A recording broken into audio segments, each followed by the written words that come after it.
The doctor and his two companions, Romana and K9, were lost. It wasn't the first time this had happened, of course. The steering mechanism of the doctor's time and relative dimensions in space machine, the TARDIS for short, was erratic, to say the least. The battered old police box had often taken him to the wrong planet, in the wrong century. But this time, it was worse. For the doctor and his traveling companions were actually in the wrong universe. The doctor, as always, tried to make the best of things, even though he hadn't the faintest idea where they were. Well, it might be quite nice here. We won't know till we've seen the sights, met a few people. What sights? Asked Romana, looking at the empty screen on the scanner. There don't appear to be any planets, let alone people. From somewhere very close to floor level, a precise mechanical voice informed Romana that she was incorrect in her deduction. This was K9, the doctor's faithful robot dog, who, unlike the TARDIS, was seldom known to be wrong. He had set his computers to work on the problem as soon as he'd realized they were lost, and had located one isolated planet at the extreme limit of the scanner range. Is it inhabited? Asked the doctor. K9, with his usual caution, replied that the planet was capable of sustaining habitation, since it had atmosphere and gravity which closely approximated those on Earth. More precisely, he had located a concentration of metal artifacts in one area. That suggests technology, said the doctor. And technology suggests civilization. Perhaps there's someone there who can help us get back on course. K9 disagreed. His readings indicated that there were very low energy levels on the planet. Low energy levels suggests primitive life forms, said Romana, looking at the doctor. It sounds as if your civilization has come and gone. Yes, confusing, isn't it? Said the doctor. I think I'd better put us down near K9's energy concentration so we can take a look. The TARDIS materialized on the unknown planet. The doctor told K9 to stay on guard inside, while he and Romana went outside to explore the area. They stepped out into a clearing on the edge of a wood. It seemed to be a pleasant spring day. The sun shone, birds sang in the trees, and everywhere they looked was a scene of rural peace and tranquility. The doctor fished around in one of the many bulging pockets in his coat and pulled out an old telescope. He squinted through it, scanning the surrounding fields, and presently he spotted a tall, slender tower with a number of turrets jutting from it. It looked ancient and was completely overgrown with ivy. Around its base was a cluster of small, shabby buildings. That's what K9's readings were about, he said, passing the telescope to Romana. The protective castle with the village dwellings huddled round it like ducklings round their mother. It's a typical medieval scene. But you said that K9's readings suggested high technology. The Middle Ages weren't very advanced, Romana objected, as she surveyed the scene. Well, computers aren't infallible, the doctor replied. Perhaps he's got one of his circuits in a twist. Let's head for the village. You never know. There might be someone. They set off along a country track that seemed to lead in the direction of the village. Romana wasn't at all convinced they were doing the right thing, but she followed the doctor's striding pace along the path, and soon they were approaching the outskirts of the village. Most of the buildings were little more than huts, and they all seemed deserted. One or two scrawny-looking mongrels wandered around the streets, but there were no signs of people anywhere. As they turned a corner on one of the winding village roads, they heard a murmur of voices which seemed to be coming from a long, low building, larger than any of the others they had passed, which stood by itself at the end of the cobbled street. Quietly, so as not to be heard by those inside, the doctor and Romana made their way towards the building and stood by the doorway. The building was evidently a communal hall of some kind, furnished with long wooden tables, benches, and chairs. There was an open fire at one end, and a stove with huge copper pots on it. By the stove, a shabbily dressed, weary-looking woman was dispensing plates of food to a group of obviously very hungry peasants. At the end of one of the tables, quite near to where the doctor and Romana were standing, two men were engrossed in a furious argument. One was tall and burly, wearing homespun garments of a slightly better quality than the others. The second was a dark-faced, bearded man in a helmet and metal-studded leather armor. He carried a pike, and there was a blaster gun in his belt. The tall man was saying to him, "They're too weak to work harder. Increase the food allowances and you'll get better results. You can't expect a full day's work from half-starved workers." "You forget, Ivo," replied the other. "That as head guard, I am the one who has to report to the tower. I'm the one who has to tell them about the bad harvests. I'm the one who has to face their scorn and anger." "No bricks without straw," returned Ivo. "We can't work without sufficient food, Habris." The head guard grunted unobligingly. "I'll see what I can do."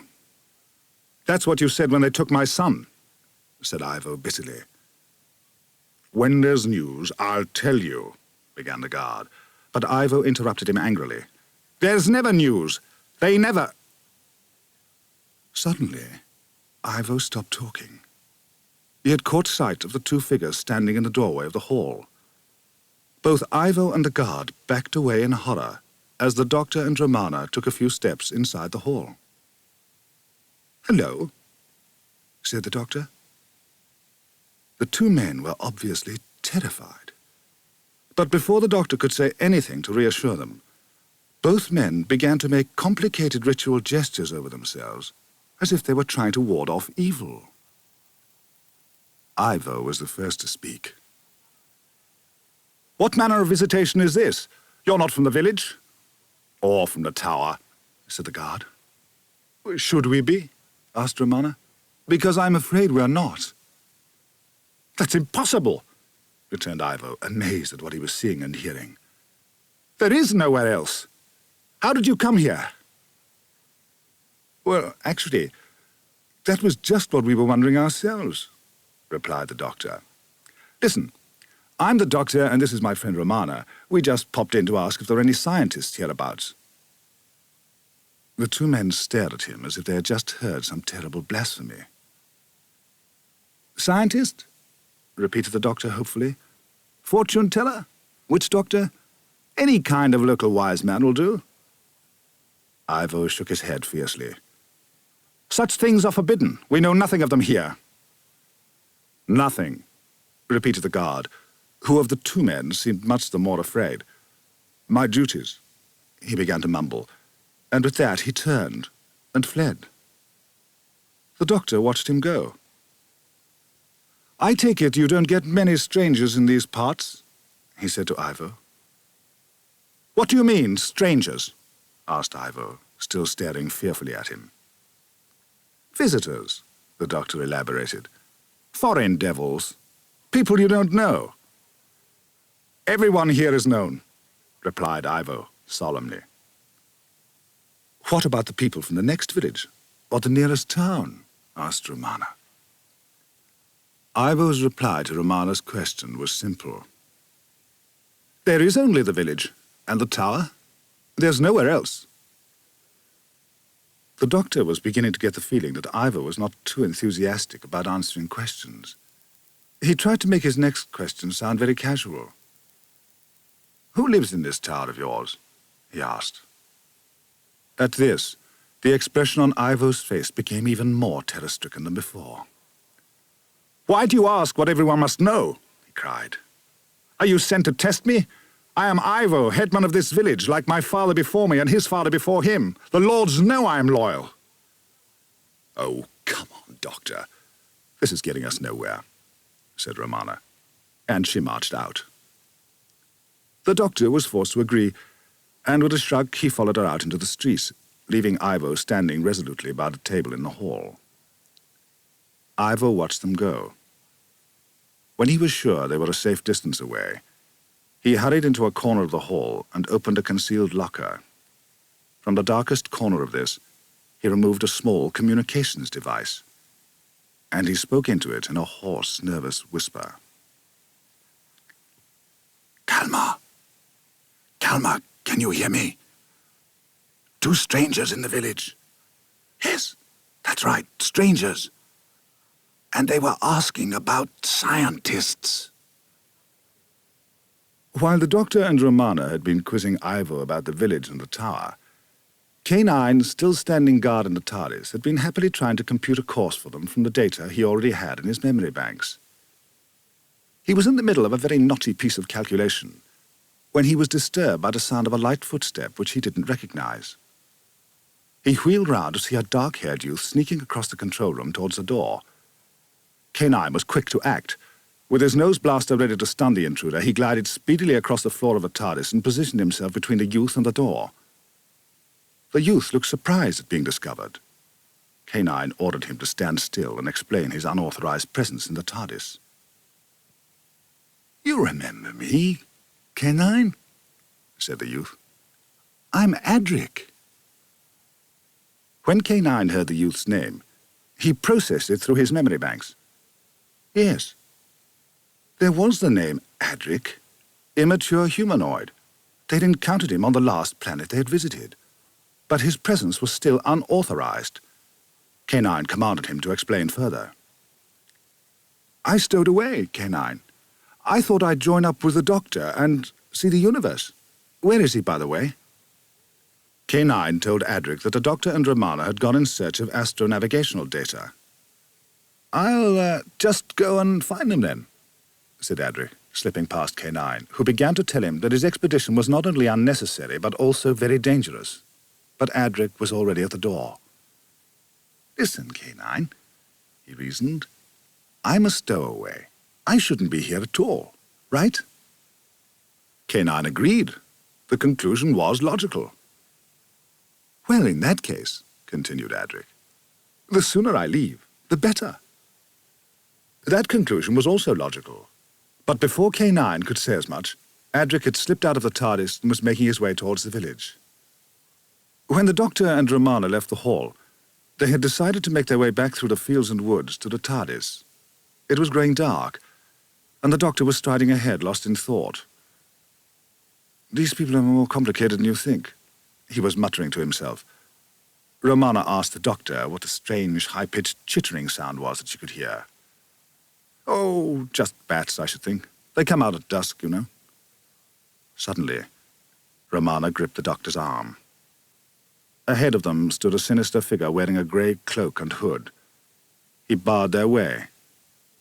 The doctor was just about to introduce himself when more grey-cloaked figures emerged from the trees and closed in on them. Surrounding the doctor and Romana, they grabbed them by their arms and hurried them away. The doctor made no resistance, and he gestured to Romana to do the same. He wanted to know who his captors were and where they were being taken. For some distance, the grey figures led them in silence through the woods. Eventually, they arrived at what appeared to be a great sprawling rubbish heap, deep in the heart of the forest. Rusting metallic shapes, which looked as if they might once have been machinery of some sort, protruded from the heap, half covered with earth and overgrown with weeds. They stopped by a low barrow of earth, and the leader of the figures in grey pulled aside a veil of weeds to reveal a narrow passageway. The doctor and Romana were pushed inside and made to follow the twisting passage deep into the ground, until they finally emerged into a large underground chamber. The room was littered with piles of battered and rusting electronic equipment. Much of the machinery was partly disassembled, with its wires and circuits strewn about as if someone had been trying to overhaul it. Scattered round the edges of the room were bunks and chairs and tables. It was obvious at a glance that quite a number of people both lived and worked in the chamber.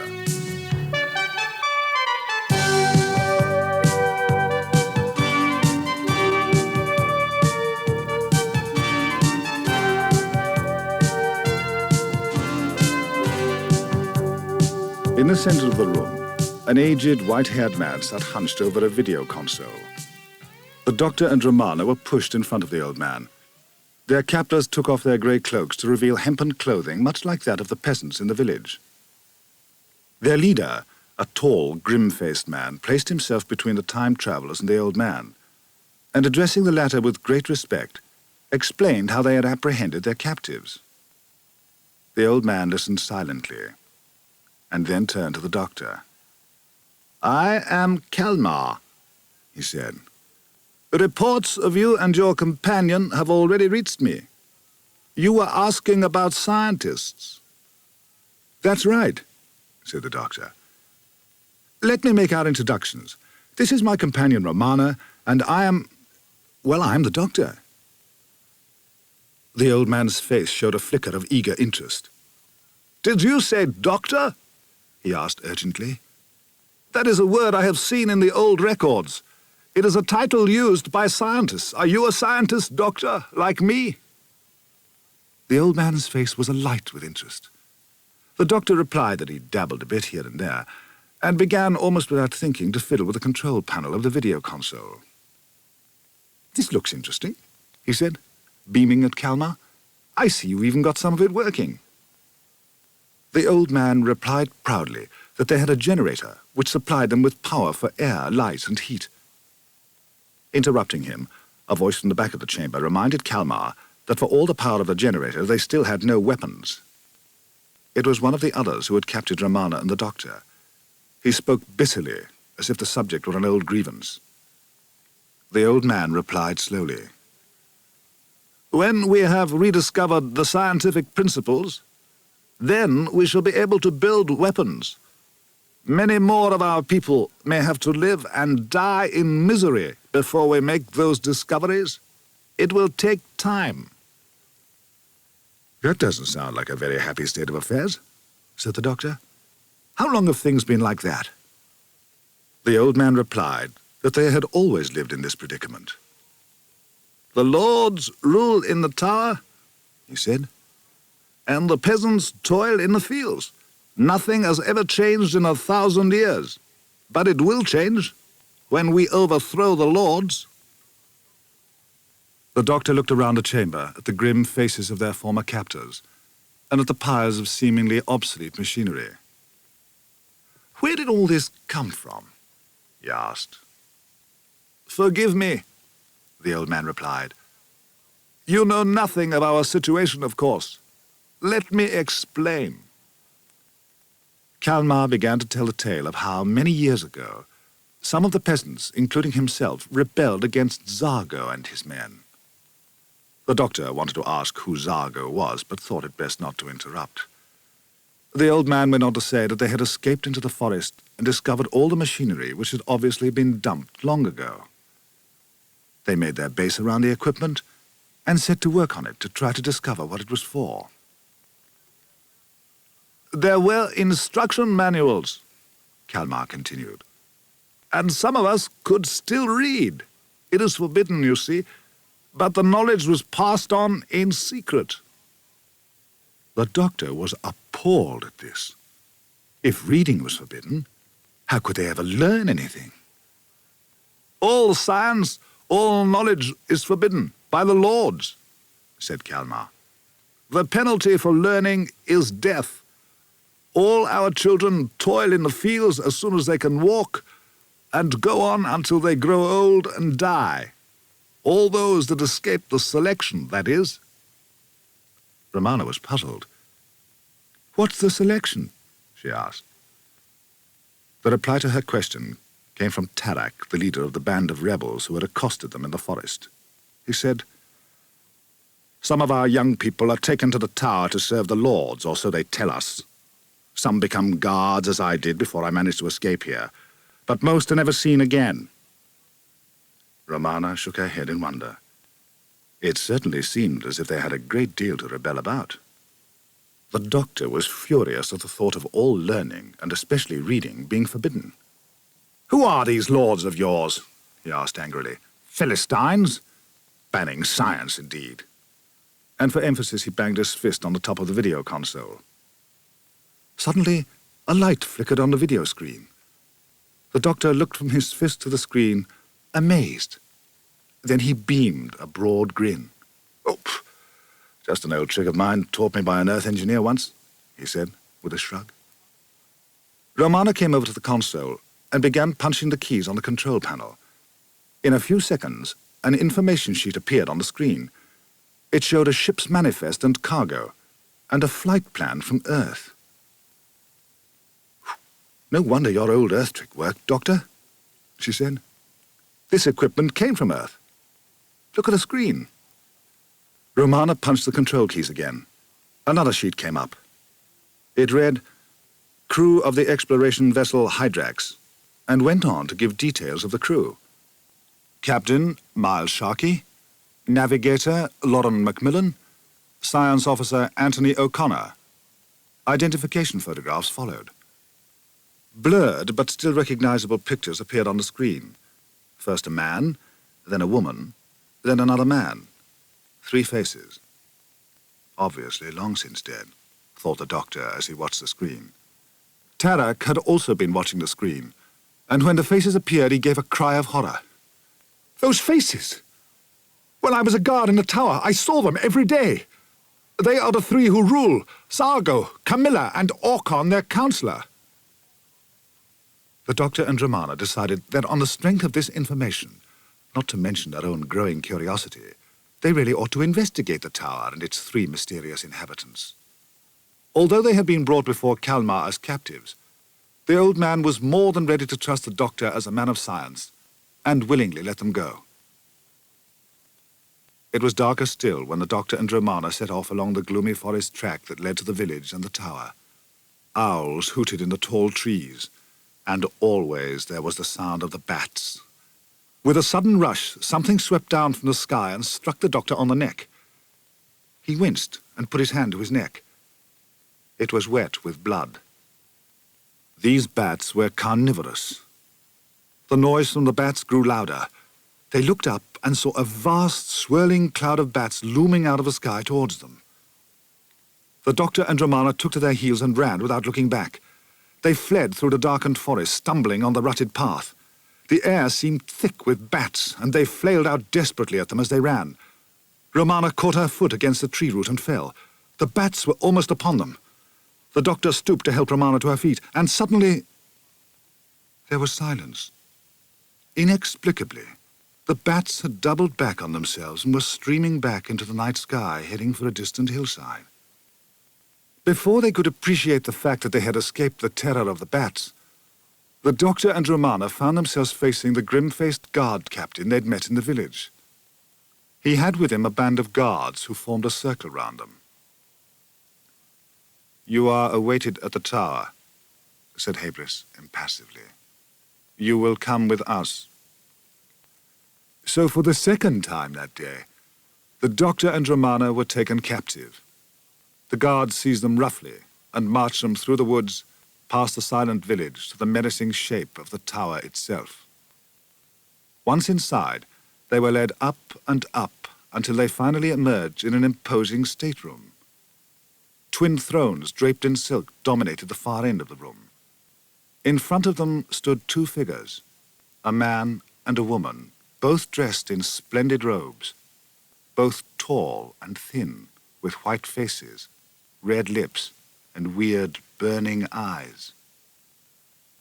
The male figure introduced himself and his partner. "Greetings," he said in a cold voice. "I am Lord Zargo, and this is the Lady Camilla." The doctor was about to return the courtesy and introduce himself and Romana, but Zargo held up his hand. "There is no need, Doctor. We know who you are. We know all that happens here. You are space travelers. Why have you come here?" "Well," said the doctor, "we didn't really mean to come here at all. I say, it's a nice place you've got here, this tower of yours." Zargo smiled coldly and replied that the tower had been built many generations ago.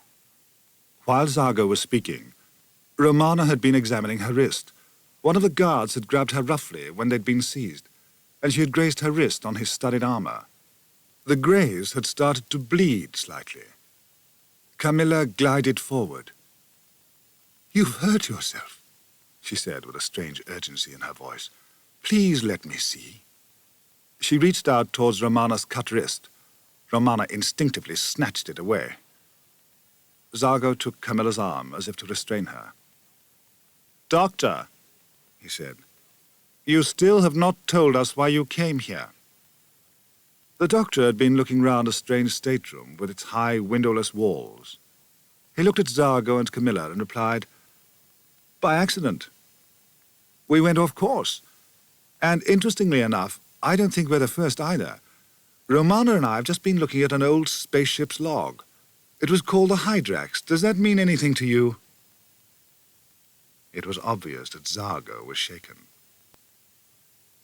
Where did you see this? He asked sharply. All records were destroyed. Camilla hissed at him to be silent. Evidently, Zargo had said something that should have been left unsaid. The doctor was about to urge him to say more, when the door to the stateroom burst open and Habris, the guard captain, entered the room. "How dare you interrupt us!" cried Zargo angrily. Habris was obviously afraid, but he approached his master and said in a whisper, "Lord Orkhan has seen the sign. He has found a chosen one in the village. It is time for the arising." Camilla's eyes widened at the news of the arising. Zargo said that they must go at once if Orkhan bade them. Before they left, he turned to the doctor and Romana. "We shall resume this conversation later. Meanwhile, I shall leave you here. If you want anything, there are guards outside the doors. Many guards." With that, Zargo and Camilla followed the guard captain from the room, and the door shut firmly behind them. The doctor lost no time in making himself comfortable on one of the thrones. Hesitantly, Romana sat down on the other. Presently, he asked Romana what the names of the officers on the Hydrax were. Romana replied promptly with the three names: Miles Sharkey, Lauren Macmillan, and Anthony O'Connor. "Do you like party games?" asked the doctor. Romana gave the doctor a hard look and said she thought that this was a poor time to play musical chairs. "There's one game in particular," said the doctor undeterred, "where you sit in a circle and the first one thinks of a sentence and whispers it into the ear of the next one. Then that person whispers what he thinks he's heard into the ear of the next one, and so on. The results can be very funny. You can start off with cabbages and kings, for instance. And the last person may think he's heard the TARDIS is on strings. It's a good game." In the manner that one talks to sick relatives, Romana patiently asked the doctor what all that had to do with Zargo and Camilla.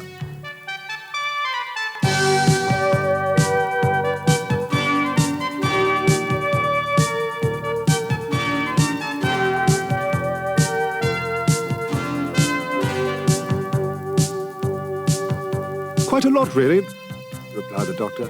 "You see, languages change in the same way over the ages, as countless people say the same words over and over again. The same applies to names, of course. Sharky, Jackie, Zarko, Zargo. Macmillan, Camillan, Camilla. O'Connor, Ocon, Orcon. It's very simple, really." Romana was amazed. "So you think, Doctor, that our hosts are the descendants of the original ship's officers?" The doctor nodded and got up from his seat. "And what's more," he said, "this is the original spaceship." With that, he pulled aside the drapes covering the thrones and revealed a pilot's seat, and next to it, the co-pilot's seat. "This whole tower is the explorer ship Hydrax. You're sitting in a navigator's seat. Hello, co-pilot." Romana got up speedily. As she did so, her foot struck the floor with a hollow note. She kicked aside the drapes with her foot, and underneath was a hatch cover. "I think you just found an inspection hatch. Shall we take a look?" the doctor asked with a grin. Romana sighed and followed the doctor through the hatch. They found themselves inside a long metal tube with a ladder in it. They began to climb, and climb, and climb. Eventually, they emerged through a hatchway into the control room of a tiny one-man spaceship. "We can't go any higher," said Romana, panting from her climb. "We must be up inside one of those turrets on the top of the tower." The doctor was moving the controls of a small craft. "This looks like a small scout ship," he said. And as he spoke, the needles on some of the dials began to quiver slightly. "There must still be a bit of power left in the energy cells." Suddenly, the doctor cocked his head. Listen, he said. Romana listened and heard a faint, distant throbbing. She suggested it was the noise of the engine, but the doctor disagreed. His face was grave. I have a suspicion, but it's almost too horrible to think about. Come on. I want to take a look at the base of the ship. The climb down was even longer than the climb up. Eventually, they found themselves in a gloomy, echoing chamber. It was dark, and the throbbing was very loud. These are the disused fuel tanks, I think, said the doctor. I doubt that the creature lives in the tower, but since the tower feeds it, it must live nearby. Romana looked at the doctor in alarm. Creature? What creature? She asked. Oh, well, said the doctor, we won't know that till we find it, will we? The doctor began to grope around the walls. After a few moments, he found a switch, and suddenly the chamber was flooded with light. There were racks all around the walls, and on the racks, bodies, row upon row of ghastly, white-faced corpses. The doctor went to the nearest row and examined the bodies. Grimly, he said, Romana, they've all been completely drained.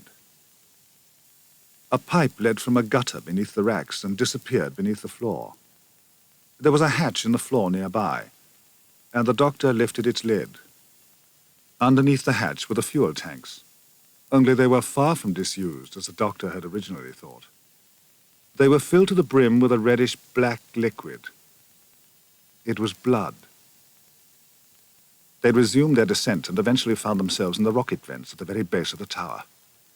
Well, here goes, said the doctor, and slipped into the dark opening. After a brief and bumpy ride, he arrived, not in the open air as he had hoped, but in an underground cavern full of ornately patterned stalagmites and stalactites. Seconds later, Romana shot out of the rocket vent. They stood silently for a while, listening. The throbbing was very loud now, and appeared to be right underneath them. That's not an engine, said Romana nervously. It sounds more like a huge heartbeat. Looking back at the rocket, she saw that the tube containing the blood from the tanks emerged from the vent and disappeared underground. And that's a feeding system, she said, for something that lives underground and feeds on blood. Romana, replied the doctor quietly, I think you're right. There are vampire legends on almost every inhabited planet. I think we could be very close to a living legend right now. They began to explore the cavern. At its far end was an archway, and through that what looked like a stone altar with an amphitheater beyond it. Behind them, a voice said, Tread softly. You are in the resting place. They turned to see a stocky, bearded man staring at them. I am Orkhan, he said. Welcome to my domain. The doctor drew a deep breath. Are we in time for the guided tour? He asked. Orkhan frowned. You are foolish to mock me, Doctor, he said. We have great power. The doctor watched Orkhan closely as he spoke. He had the same ghastly pallor about his face as Zargo and Camilla. His eyes glowed red. The doctor was struck by a sudden thought. This was no descendant. This was the real thing. They sometimes call vampires the undead, don't they, Orkhan? Or should I say, O'Connor? Romana stared incredulously, but Orkhan nodded gravely. He gave us unending life. He summoned us here in our ship, using me as his medium to communicate to the others. We fed and nourished him, and now he is ready to arise. Won't you join us, Doctor? Like your other companion, the boy Adric is the first of the chosen ones. I found him in the village looking for you. The doctor and Romana exchanged puzzled glances. The doctor made a quick guess and was near enough to the truth. He made a mental note to say one or two things to the stowaway when he found him. Orkon grew impatient. What is your answer, Doctor? We seek minds such as yours for our purpose. You will all serve the Great one way or another. Either you join us, or you will feed him with your blood. Orkon's eyes fixed the doctor with an hypnotic intensity. By the power that is mine, he intoned, I command you. Step by step, the doctor found himself being dragged closer to Orkon. A great weight seemed to be pressing him to his knees. While Orkon concentrated on the doctor, Romana was left comparatively free. Thinking quickly, she broke off a projecting stalactite that hung by her head and hurled it at Orkon. Orkon swung round and raised his hand. The stone spear shattered in mid-air. But the distraction enabled the doctor to free his mind from Orkon's power. He threw his hand over his face. "Cover your eyes, Romana," he shouted. "This kind of thing might be enough to frighten peasants, Orkon, but it's no match for a Time Lord." Orkon hissed. "Time Lords! The ancient enemy." The doctor and Romana ran for the cave exit, but found Zago and Camilla blocking their way. They had sneering expressions on their faces. Camilla gave an evil smile and said, "Now is the time of our feast. We shall drain all the blood from your bodies to the very last drop." They began to close in on the doctor and Romana. But Orkon gave a great shout, "Silence!" They stopped.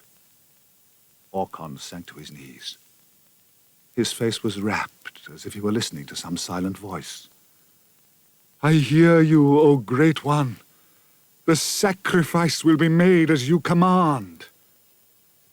He turned to the doctor and Romana as if bringing them wonderful news. "You have been chosen," he said, his voice rising with joy. "You have both been chosen for sacrifice." The doctor and Romana were taken away to a cell. The door was locked, and a guard was posted outside. Their prospects of escape looked poor. "It's strange how most planets have tales of vampires of one sort or another," said the doctor. "And all very similar, too. On Gallifrey, there's the tale of a race of giant vampires who swarmed all over the universe. According to the story, we Time Lords hunted them down in a war so violent, it sickened us of fighting forever. All but one was slain, as the legend has it, with a bolt of steel through the heart. It's at times like this I almost believe those old legends." The doctor's train of thought was interrupted by the noise of a fight outside the cell. Suddenly the door of a cell burst open, and there before them stood Tarak, the leader of the band of rebels they'd met in the forest. "It is all right. I have come to help you," he said. "When I heard of your capture, I came back to the tower wearing the uniform I wore when I was a guard here." He made it all sound very simple, but the doctor and Romana were grateful for his interruption. They hurried from the cell. Tarak led them through a maze of corridors, down several ladders, and finally to an unguarded exit at the base of the ship. They paused a moment to consider what action they would take. Romana reminded the doctor that Adric was still a prisoner somewhere. "We've got to find him," she said. "Have you any idea where they might be keeping him, Tarak?" Tarak replied, "There is a kind of inner sanctum. No one's ever allowed in there except the three who rule." The doctor suggested that Tarak should take Romana there while he went back to the forest to get help from the rebels. It was their only chance. Without saying any more, they parted. Soon, Tarak and Romana were creeping back up a shadowed flight of steps that led to the inner sanctum in the tower, leaving the guard who had been at the door unconscious behind them. The staircase led to a gloomy vault where Zago and Camilla lay sleeping. They crept past the sleeping ghouls, and soon found Adric in a curtained alcove. His face was white and still. Romana leaned over the motionless form. Surely he'd not become one of them so quickly. She shook him by the shoulder. Adric opened his eyes and stared up at her. "It was like a dream," he said in a drowsy voice. "Someone was whispering to me about power and eternal life." Romana feared they'd come too late, but she began to get Adric onto his feet with Tarek's help. As they turned to leave the vault, two sinister figures stood before them, barring their way. Zargo and Camilla had awakened. Their eyes burned red. Their hands reached out like talons, and pointed teeth showed at the corners of their mouths. Drawing his dagger, Tarek threw himself upon them. Zargo caught his arm, and with one hand hurled him across the room. Tarek flew helplessly through the air until his head thudded into the metal wall with an impact that smashed all the life from his body. Camilla glided across the room and crouched by the body, feeling for a vein in the neck. She rose angrily. "You have killed him, Zargo," she hissed. "The blood of the dead is stale and flat. I must feed on the living." Zargo smiled as he replied, "We still have these two."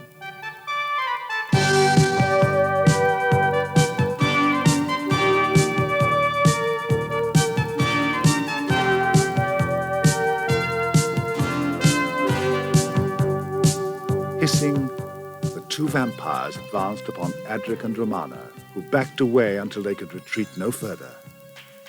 The vampires reached out towards them hungrily, and then Orkon's booming voice cried, "No!" They whirled round to see him standing at the foot of the stairs. Such was the authority in Orkon's voice that despite their terrible hunger for blood, both vampires stopped. Orkon pointed to Adric. "No! The boy is the first of the chosen ones, soon to be one of our number. The girl is a Time Lord, one of the ancient enemies of the Great One. She is to be kept for the sacrifice." Adric and Romana were taken to the stateroom, where they were chained and put under guard. This at least gave Romana the chance to explain things to the boy. "So you see," she said, coming to the end of her tale, "if the doctor's right, the vampires in the stories are just a pale imitation of the real thing." "It's all a fine mess, if you ask me," said Adric, still acting rather dazed. "Tarek got killed, and the doctor's only got a few rebels to support him. It looks as if the goodies mightn't win this time after all.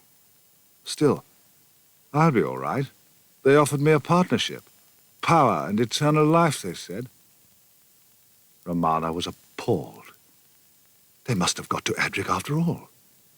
Perhaps it was too late. Orkon came into the room with Zargo and Camilla. "You'll die one way or another," Adric said to Romana. "But vampires don't die, do they, Orkon?" Perhaps it was Romana's grief-stricken face that convinced Orkon that Adric was sincere. He summoned a guard and ordered him to release Adric and prepare him for the ceremony. Adric was duly taken away. Orkon turned to Romana and summoned another guard. "Prepare the sacrifice also." Then he turned to Zargo and Camilla and said, "Come, follow me. It is time." When the doctor had left Romana and Tarek, he made his way swiftly back to the rebels' underground base deep in the forest. The doctor had explained his predicament, and the rebels had only been too willing to give him their support. However, Kalmar, the leader of the rebels, had been more cautious. "We are willing to help you, Doctor, if it will help to bring about the freedom of the people. But do you really expect us to believe that some giant creature lies beneath the tower? That it is about to rise up and destroy all of us?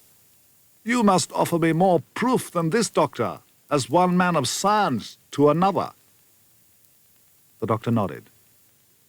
Very well, there is proof.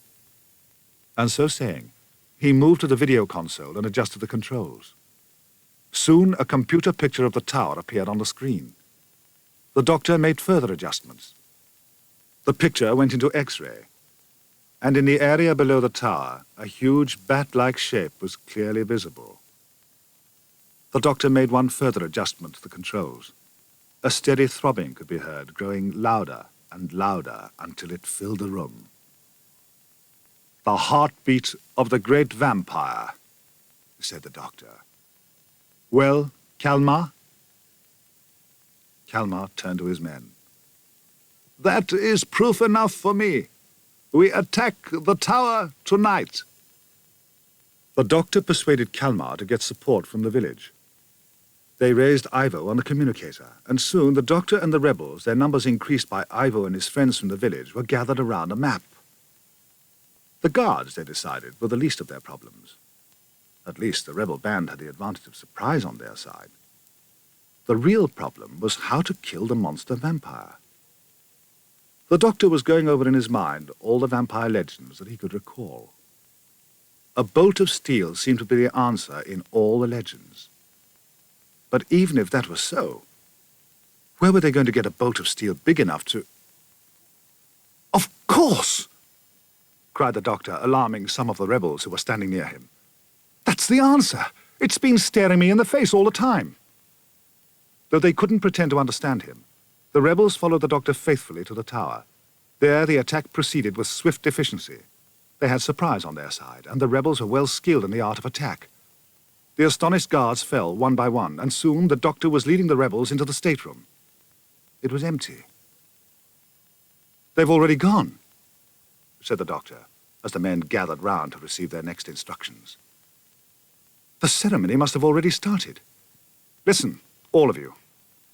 They'll bring up reinforcements soon, but whatever happens, I want you to hold the tower until you hear the noise of the great engines. Do you understand? After that, find Romana and Adric in the caves and get away as far and as fast as you can. The doctor knew what he had to do. He left the men with their orders and made his way to the hatch, which led him by ladder to the scout ship. The doctor paused at a point where the inspection ladder divided into 3 smaller ones. He hadn't noticed that before. 3 scout ships, 3 chances. Which one first? Climbing the left ladder, he rushed into the control room and began punching the control buttons. Nothing happened. Dead as a dinosaur, he said to himself. The circuits must have corroded. Have to try one of the others. He shot down the ladder and into the second control room. Here, too, the equipment was completely dead. With no alternative left to him, the doctor made his way towards the third ladder, his final chance. As the rebels held the tower, Orkhan, far below them in the depths of the ground, was leading a solemn procession through the caves towards the resting place. Zargo and Camilla followed close behind him, then Adric, while Romana brought up the rear. Her face was blank. Orkhan had put her in a light hypnotic trance. Adric fell back until he was close to Romana.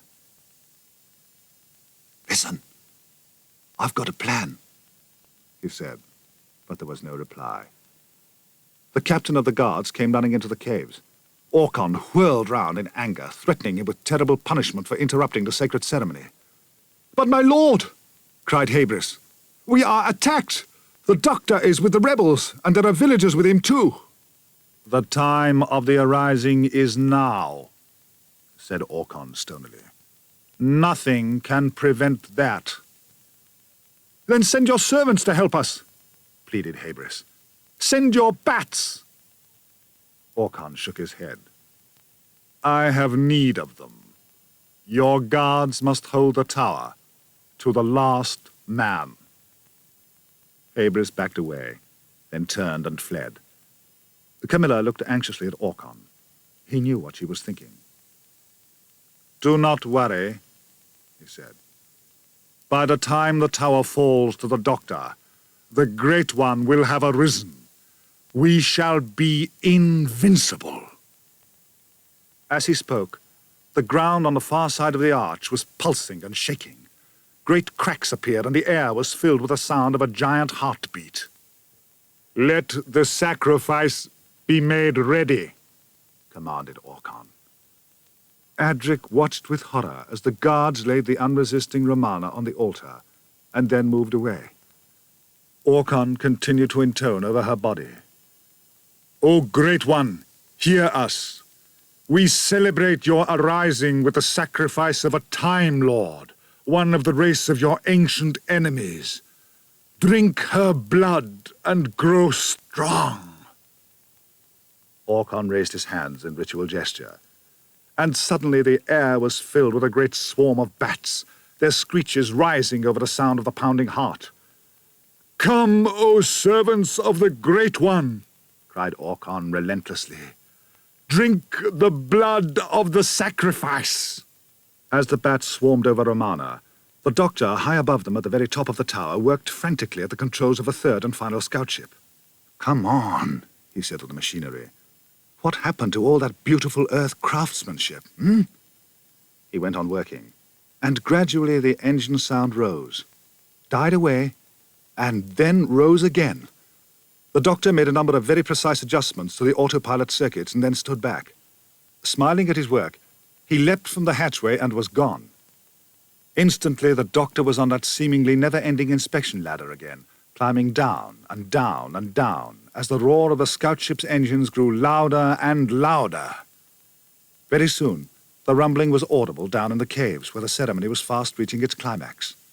The rumbling grew louder, and the ground began to shake. The roar grew so loud that it roused Romana from her trance. The guards fled in terror, and seizing his chance, Adric rushed forward and pulled Romana from the altar. High above them, the little scout ship blasted off into the night sky. The doctor dropped off the rocket vent of the main ship and groped his way through the caves, which are by now filled with noise, smoke, and confusion. He found Adric and Romana sheltering in a rocky alcove. One noise dominated their hearing, the beat of the great vampire's heart growing louder and louder. Suddenly they heard Orkhan shout in an exultant voice. "He rises! See! The Great One rises!" The doctor and his companions rushed to the arch, just in time to see the ground crack open, and a giant clawed hand reached upwards through the earth. The scout ship screamed out of the sky and plunged like an arrow of steel into the heart of the monster's resting place. A giant scream of agony echoed through the caves.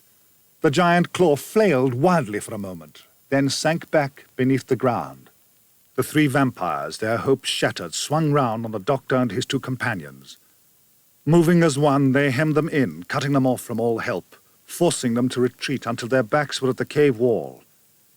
Hissing with rage, Orkhan, Zargo, and Camilla advanced upon them, their eyes red, their fangs gleaming, their hands outstretched like talons. They came closer with every second that passed, and then seemed to freeze. Their faces dried and cracked like sun-baked earth. The flesh crumbled from their bones, and for a moment, three splendidly robed skeletons stood grimacing at the doctor and his two companions. Then these too crumbled into dust, leaving only heaps of clothing. Romana looked at Adric. "Glad you didn't join in?" she asked him. "Oh, that was all a bluff. I was trying to rescue you." Kalmar and Ivo came up. "What happened to the great lords Zargo and the others?" Kalmar asked. "Well," said the doctor, "when the great vampire died, they just went to pieces." Kalmar nodded. "As one scientist to another, Doctor, my congratulations." "Oh, it was nothing," said the doctor. "Nothing at all." Later that morning, they were all back at the Rebel HQ making their farewells. The doctor nodded towards the video console. "There's all the knowledge you need in there, Kalmar," he said. "Use it well." "We'll do our best, Doctor," replied the old man solemnly. "If we can get the main ship working, is there any chance we could get back to Earth?" "I really don't know," said the doctor. We came here by accident, but you were brought here by the great vampire, and his secret died with him. Good luck, Kalmar. The doctor turned to Romana. We must be on our way. He looked sternly at Adric. And as for you, young man, you're going straight home as soon as I find my way out of this universe. But I only wanted to explore space, protested Adric plaintively. Ushering his companions inside the TARDIS, the doctor followed them in and closed the door firmly behind him. There was a wheezing, groaning sound, and the TARDIS faded away. The menace of the great vampire was ended forever.